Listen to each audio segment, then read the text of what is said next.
Alright guys, so right now we're testing out the wind deflector. See this little lip right here? This little lip right here? That piece kind of like pushes the air outwards, so there's no wind muffling. Yeah, can't hear it no more. Just a simple carbon fiber piece with a little lip that pushes the air to the side. Alright, so I went ahead and picked up some of these refreshing blue painter's tape. Kind of mocked it up to see where I want it to be. Went ahead and peeled some of the 3M tape halfway through so we can peel it off later. Let's see. These are the Rexpeed Wind Deflector. They gave me a really good deal on it. Let's see where.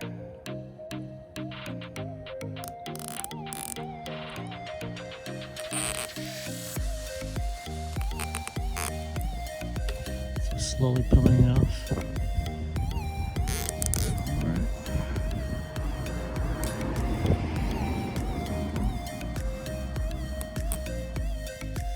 Pretty good.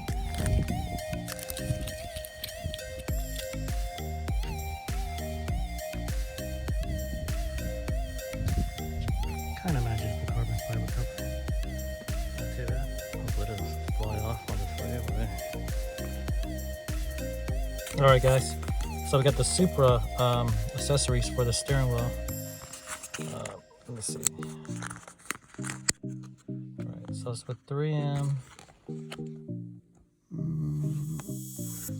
Alright, so we're going to peel off the 3M.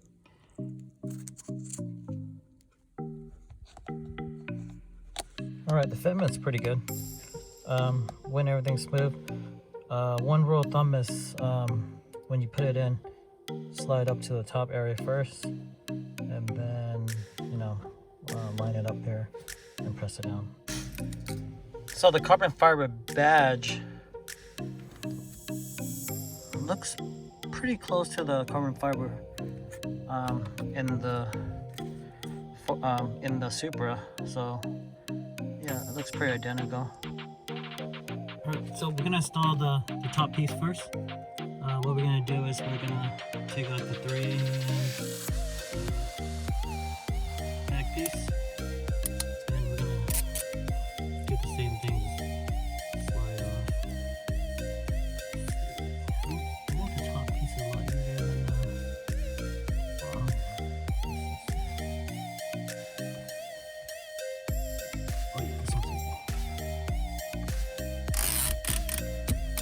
So I've heard from other Supra owners, this one, the bottom piece is a little bit harder. Make sure it's in there. The top piece is a lot easier to do. It's more flat. This one kind of curves. Kind of curves all the way up, and it gets smaller up in this area, top area. Not bad. Looks pretty good. Fitment's good. Thanks to Rexpeed once again for hooking these up. Over here, looks good. All right. What else do we need? Floor mats, intake, exhaust, 891 OEM spoiler. I don't know yet. Let's just see. Thanks, guys.